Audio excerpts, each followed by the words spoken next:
a beautiful night in the hood. It's a beautiful night in the hood. Gonna be hanging out in the hood.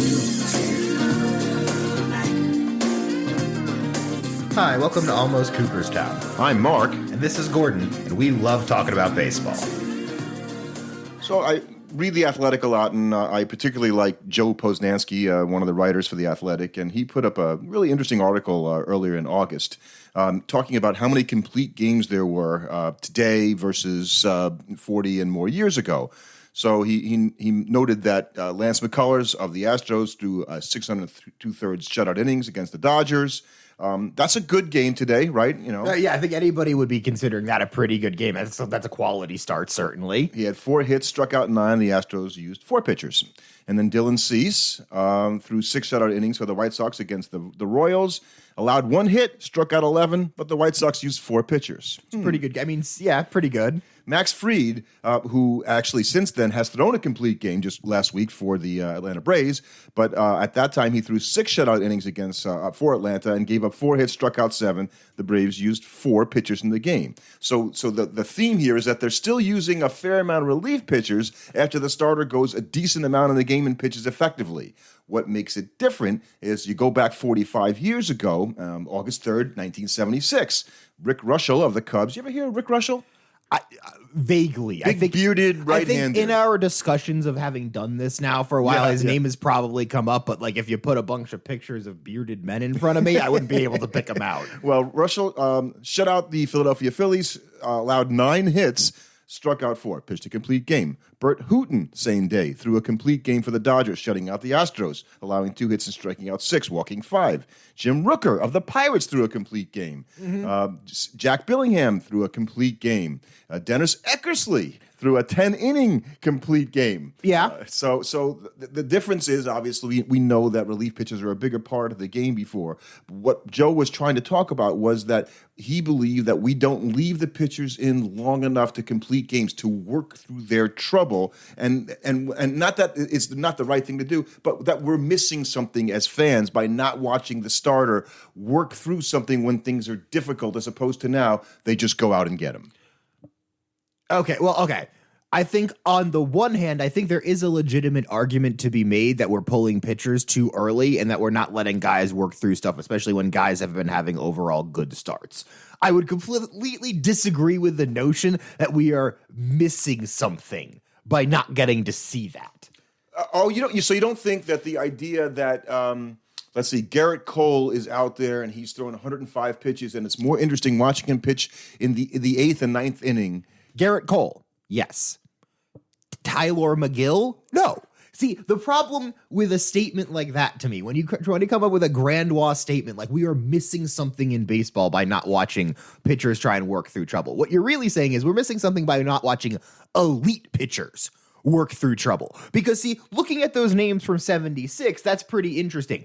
If you took the random 4 and 5 starters and you were telling me, you know what, Gordon, you're going to get to watch this guy work through trouble every 4 to 5 days, it's a lot less enticing of a prospect on my end. All right, so let's say I give you that. And I think we also have a perception that there's virtually no complete games thrown in the major leagues. Obviously, we just talked about Max Fried. Well, I was actually going to bring up this point thinking about it. You could just argue that it's better team construction because before you had major league roster size hasn't changed that much since 76, right? Not dramatically, no. So how many guys were on these teams that they were just paying a whole bunch of money to and then never played? You had, and that's an excellent point, you had smaller pitching staffs at the time. So the rosters were the same amount of total players, but the breakdown was different. Right, but you might have had 10 or 11 pitchers, not 13 or 14. And you've got even more guys on the bench that never sit there and do anything. No, that's real. If you go back 40 years ago, guys, they rode the bench and they pretty much just rode the bench unless somebody got hurt or something. Somebody got hurt. Now, all of those pitchers in the bullpen actually get used. Right. So think about complete games, right, and how helpful it is to your staff, and how much it gives your relief corps a break because clearly they're willing to run out many more relief pitchers in any game than they were then. So how many complete games do you think have been pitched in the major leagues here in mid-late August? I would guess somewhere in the neighborhood of 30 to 40. I'd say like 35 to split the difference. That's an excellent guess. There are 3 pitchers that have 3 complete games this year. Okay, in fact, one of them, Herman Marquez of the Rockies, had a 62-pitch complete game. That's wild to me because how do you do that? I don't even know how you do. So, they hit the ball a lot, I guess. The reason I guess around that number is I'm assuming just about every team has probably had at least one complete game. But there's probably a lot of teams that have only had that one complete game. 100%. And so there's three that have three. Yep. Wainwright and Wheeler are the other two guys. Garrett Cole, DeSclafani, and Manea have two each. And then there's 28 guys that have one complete game. So we're looking in the neighborhood of like a 38, 39. Yeah. So I said it was a very good guess, but I think that's probably more. I didn't think it would be that many when I looked at how many complete games were going. I just thought there was maybe a team would have two.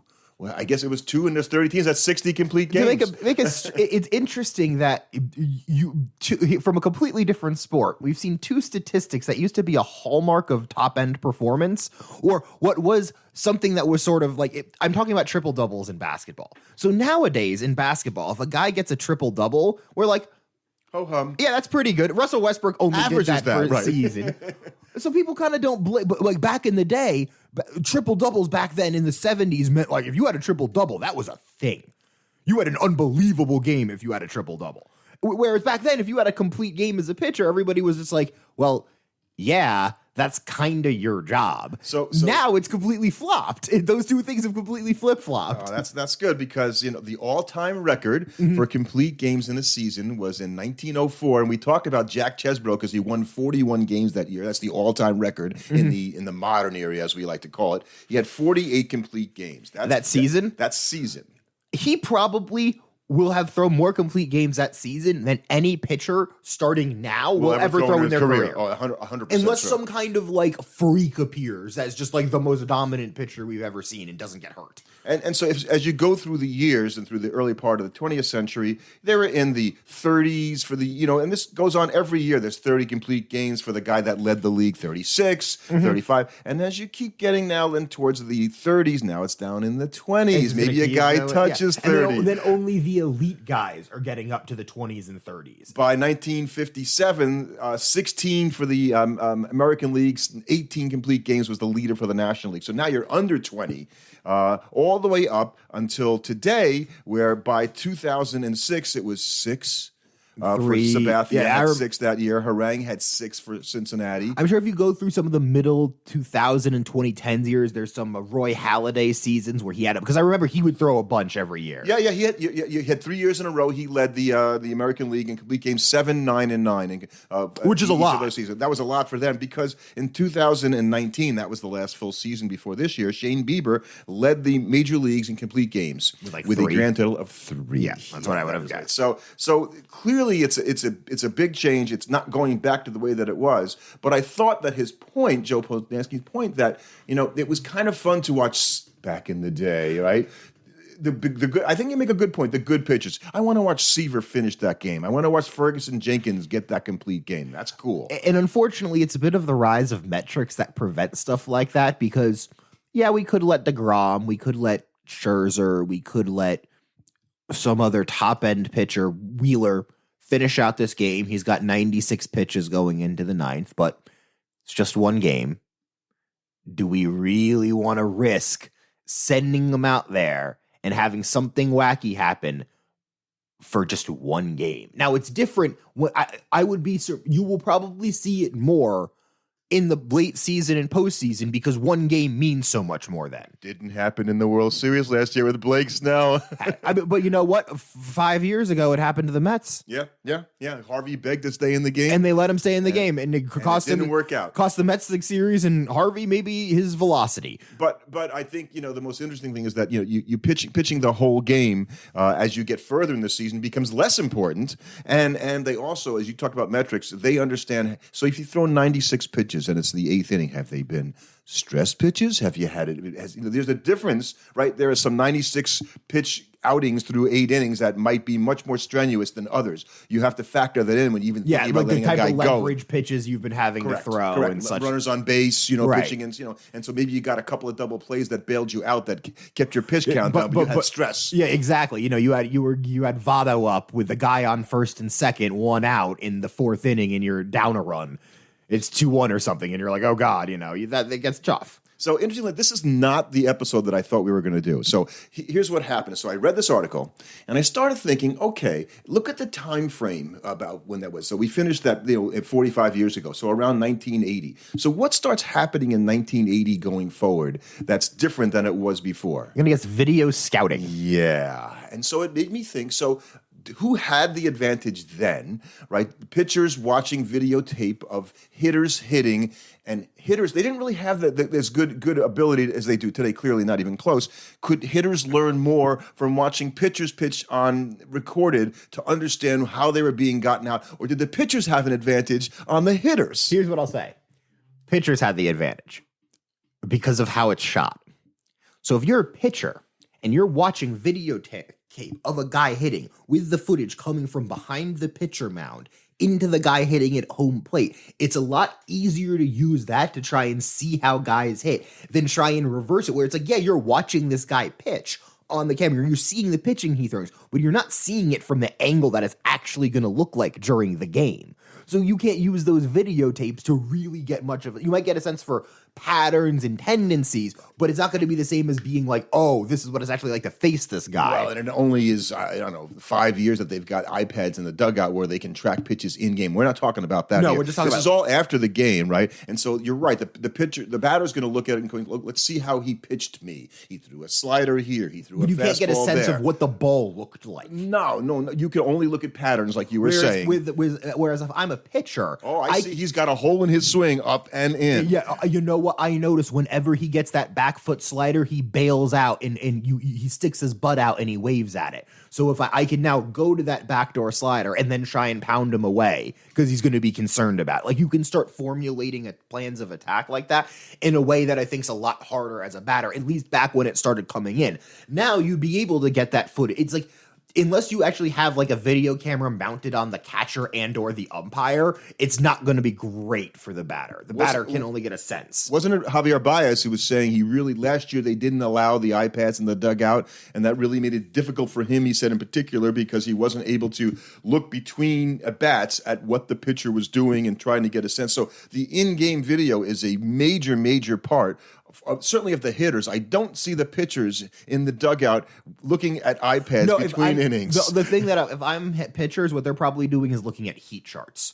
They're probably looking at, okay, this is the next guy up. He has this kind of average when balls are in this area of the plate, and he's got this kind of average when you get balls in this area of the plate, probably broken down by pitch. So you know, okay, you know what? I got Max Muncy coming up second next inning.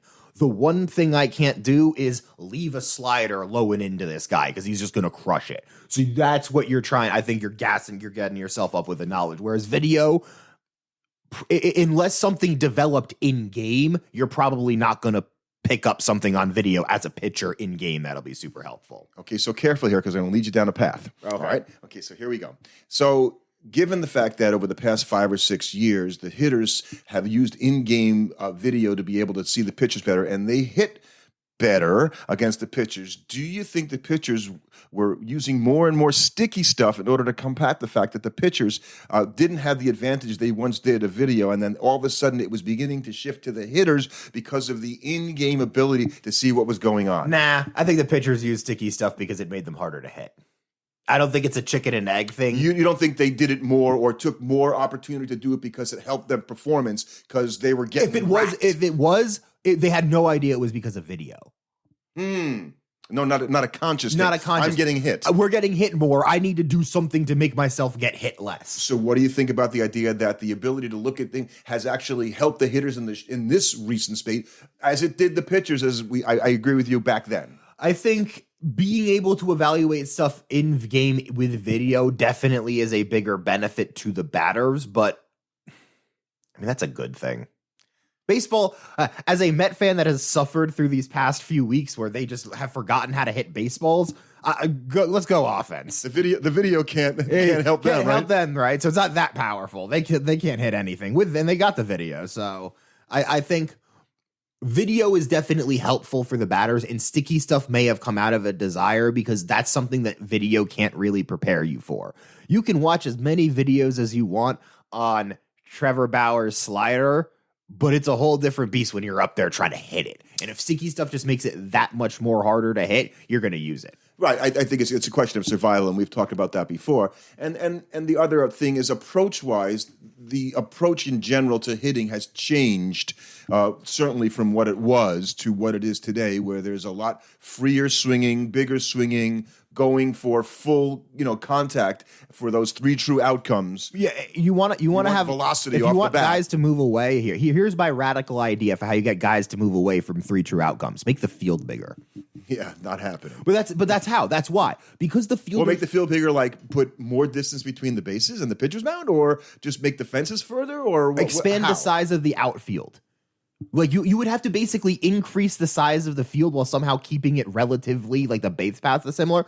The reason why I say this is because part of the reason why we've gone to this 3 true outcome model is because fielders are so good.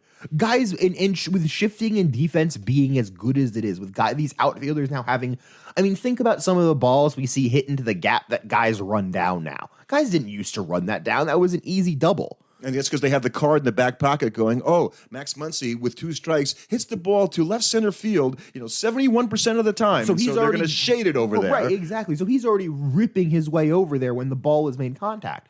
So the only way you can get guys to turn into less of 3 true outcome hitters is to make hitting the ball into the field a more attractive thing. The only way you can do that, obviously, would be to move the fences back, and I don't think there's any chance of that. No, because fans want to see home runs. Right. They enjoy that, and they like to see contact more, and so I was really just focused on the fact that video has sort of flipped, and we agree, over time in terms of being a little bit more advantageous. I'm not advocating that we take this away, or that there should be any arresting of this usage of in-game video, and it's not anything like what the Astros were doing. No. For anybody that would try and equate these two things. No, not at all. No, this is all legal. This is all completely legal. It's not like you're being fed in real time information that you could not be fed otherwise. But I think all that data, and maybe this is really the overall point here, makes it harder for pitchers to throw complete games, because the third time through the order, we see a lot of times happening, going, maybe you can get through twice, trying to get through the order, turning it over a third time. How many times did we watch this year with Lucchesi where he would look? So Joey Lucchesi was a pitcher, for those of you that are not rabid Met fans. Joey Lucchesi was a Padre before he came over to the Mets this year. And if you saw him pitch, you would understand why many would affectionately refer to him as a journeyman. Nothing about his stuff screams top end starter. He had low grade Dallas Keuchel stuff. Yeah, I think that's pretty fair. He had like a slurve or a churve. He had some kind of weird off speed dead fish changeup curveball. And first time through the order, guys struggled against him. He's weird to pitch against. He has a weird motion. He's got a funky motion. The ball moves. He throws a bunch of different pitches, and he was tough. The second time, he usually got through okay. It was that third time. Well, and this is the he would just get rocked. I'm going to go into this, and I didn't do so for the same reasons that I worried about DeGrom, right? Lucchesi, in order for him to compete at the level of it, he has to throw the piss out of the ball every time. So he gets to the third time through the lineup, and he just doesn't quite have it anymore to the same degree he had it earlier. And DeGrom was throwing more 100-mile-an-hour pitches all season long than anybody in baseball by a ridiculous margin. It caught up to him. Both of them get hurt. Lucchesi out for the season, and DeGrom is probably going to be out for the season. And because it's so hard to get batters out, and they have to go so hard, and the batters have these advantages, like in-game replay, it's really hard to pitch complete games. Yeah. That's what makes it more difficult. It's just, you just have to complete games. Really, like, there was a really, really good video. I can't remember. It was put out some years ago. And the only reason I know it's put out some years ago is because in the video, they're talking about Goldschmidt like he's just recently arrived to the Cardinals and they don't have Arenado yet. Right. So that's how you kind of know it's a little bit dated. Right. But it was actually really interesting because it was Hendricks. Kyle Hendricks talking. It's him and I think it's Wilson Contreras and a few Cubs beats writers talking about when he had a game a couple of years ago against the Cardinals where he threw a Maddox. So he had a complete game in less than 100 pitches. For affectionately known as a Maddox now, because Greg Maddox would just do that. How about a 62? Yeah, 62 is crazy. But it was really interesting watching that video because they were talking about how in the very first inning they were expecting the Cardinals to come out and be really patient, and then they weren't. They were swinging and attacking first pitch the whole afternoon, Changing it up. And so then Contreras and Hendricks got together. And were like, okay, we'll just let them do this, and they were like, that was why he threw a complete game that day, is because They swung early in the count? They swung early in the count. And if you can get a bunch of those, there was a stretch where he had like 4 straight innings with 10 pitches or less. That's how you do it. You have to have these innings where a guy goes up, first pitch, first out. And now you've already got 1 out, you've thrown 1 pitch in the inning. And there's another aspect to this, I think, and I wonder if you agree.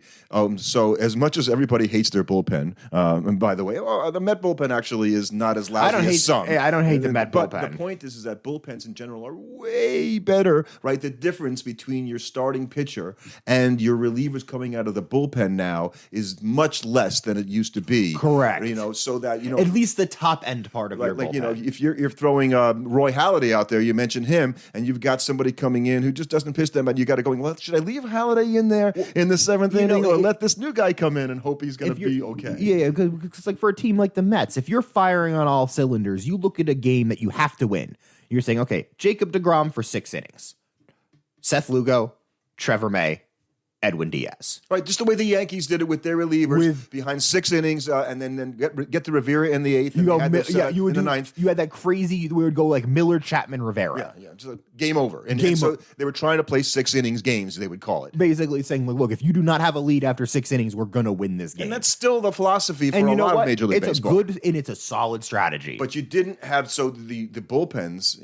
Just as he talked about 45 years ago, were nowhere near those pitchers. By the way, you had middle relievers that you hoped never would pitch a lot of the time. Right. You might have one guy in your bullpen that was there generally because he was like, oh, well, if you could When you're down 9-2 in the first inning, this is the guy we're going to put in. Well, no, you would have you probably have like one good reliever each team that was mostly like a starter that just wasn't accurate enough. So if he happened to be on when he was coming in late in the game, he was unhittable. And if you think about that, so the relievers are better, and they have the benefit of really having a better data understanding of every hitter in the lineup. So you're out in the bullpen, you're sitting on the bench out there watching the game go on, and it's getting to the time where you might be in the game. You know what's going on. You know the hitters that are in there. You know how you're going to approach it. And I'll also say that it's much more helpful. Video footage of a new batter is going to be much more helpful than video footage of a new pitcher. If you're facing a guy you've never faced before, getting to see his swing a bunch of times is going to help you. Try to look at some footage of some goofy, like imagine looking at Lucchese's motion on a video. It's going to take at least an at bat to be like, well, that was weird. Right. And video isn't going to help you learn that better. Right. You're like, because video isn't going to give you what the ball is like coming out of his hand. Yeah. So basically, we agree that the pitchers probably initially had the advantage. And now it's really flipped to the batters. I think the batters. The tech stuff helps the batters a lot more, but there'll be some advance that helps the pitchers more. And that has happened just from a game standpoint because the general quality of the players behind the starting pitchers in the bullpen are much better, and that makes it harder on the hitter. So the hitter needs every advantage he can get. Yeah, exactly. Or you end up like a season like this where the league average is like 230. Yeah. Thanks for listening. Subscribe to our podcast on your favorite platform. And you can follow us on Twitter at Almost Cool.